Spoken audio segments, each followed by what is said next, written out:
L G semi ഓട്ടോമാറ്റിക്കൽ washing മെഷീൻ്റെ ഒരു കംപ്ലൈൻറ്റോട്ടാണ് നമ്മളിന്ന് വന്നിരിക്കുന്നത്. കംപ്ലൈൻറ്റ് എന്താണെന്ന് ഞാൻ നിങ്ങളെ കാണിച്ചിട്ട് അത് തന്നെ സ്വിച്ച് ഓൺ ആക്കി കഴിഞ്ഞ് കഴിഞ്ഞാൽ വാഷിനകത്താണ് ഇട്ടിരിക്കുന്നത്. ഈ വാഷിലിടുമ്പോൾ വാഷിങ് ഒറ്റ സൈഡ് മാത്രമേ കറങ്ങുന്നത്, ഒറ്റ റൊട്ടേഷനിലാണ് ഈ മെഷീൻ കറങ്ങിക്കൊണ്ടിരിക്കുന്നത്. അത് മെയിനായിട്ട് ഈ ഒരു വാഷ് ടൈമർ കംപ്ലൈൻറ്റ് ആയതുകൊണ്ടാണ് അങ്ങനെ വന്നത്. ഈ വാഷ് ടൈമർ കംപ്ലൈൻറ്റ് ആവാൻ ഒരു കാരണമുണ്ട്.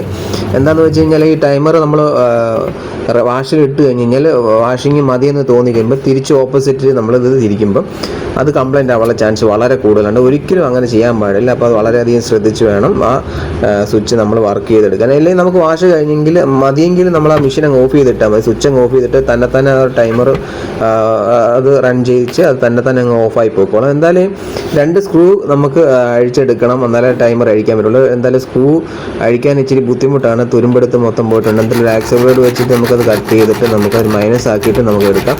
കസ്റ്റമറെ മുന്നിൽ വെച്ച് ഇങ്ങനെയൊക്കെ ചെയ്യുമ്പോൾ അത് കസ്റ്റമർ ചിലപ്പോൾ നമുക്കതൊരു ബുദ്ധിമുട്ടായിട്ട് തോന്നും. കാരണം ഇതിപ്പം നമുക്കറിയാവുന്നൊരു കസ്റ്റമർ ആയതുകൊണ്ട് ഈ ഒരു രീതിയിലല്ലാതെ വേറെ രീതിയിൽ നമുക്ക് എടുക്കാൻ പറ്റത്തില്ല. അല്ലെങ്കിൽ ഗ്രൈൻഡ് ചെയ്ത് എങ്ങനെയും ഒരു മൈനസ് ആക്കിയാലും നമുക്ക് അത് എടുക്കാൻ പറ്റുള്ളൂ. എന്തായാലും ഞാൻ അത് ഇച്ചിരി പാടുപെട്ടെങ്കിലും ഞാനത് ഒരു സ്ക്രൂ അഴിച്ചെടുത്തിട്ടുണ്ട്. ഇനി ഒരു സ്ക്രൂവും കൂടെ ഉണ്ട്. ആ സ്ക്രൂവും കൂടെ അഴിച്ചു കഴിഞ്ഞാൽ നമുക്ക് ടൈമറിന് നമുക്ക് അകത്ത് നമുക്ക് ഏത് രീതിയിലാണ് ഇരിക്കുന്നതെന്നൊക്കെ നമുക്ക് നോക്കാൻ പറ്റും. എന്തായാലും ഞാൻ ആ സ്ക്രൂ ഇച്ചിരി പാടുപെട്ടാലും അതും അഴിച്ചെടുത്തിട്ടുണ്ട്.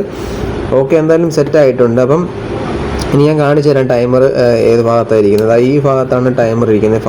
ഈ ടൈമറിൻ്റെ 2 സ്ക്രൂ വരുന്നത്. 2 സ്ക്രൂ അഴിച്ചെടുത്ത് കഴിഞ്ഞാൽ ടൈമർ നമുക്ക് കിട്ടും. ഇതാണ് പഴയ ടൈമർ. 2 സ്വിച്ചിൻ്റെ 4 വയർ വരുന്ന ഒരു ടൈമറാണ്. അതേ സെയിം സാധനം തന്നെ ഞാൻ വാങ്ങിച്ചിട്ടുണ്ട്. സെയിം എൽ ജിയുടെ തന്നെയാണ്. അപ്പോൾ ഇത് നമ്മൾ പഴയ ടൈമറാണ്. ഇത് നമുക്ക് ആവശ്യമില്ല, ഇത് നമുക്ക് മാറ്റി വയ്ക്കാം. നമുക്ക് പുതിയത് നമുക്ക് ഇട്ട് കൊടുക്കാം. പുതിയത് കറക്റ്റായിട്ട് ആ കളർ കോഡ് നോക്കിയിട്ട് തന്നെ കറക്റ്റായിട്ട് അതുപോലെ തന്നെ വെച്ച് സെറ്റ് ചെയ്ത് കൊടുക്കാം.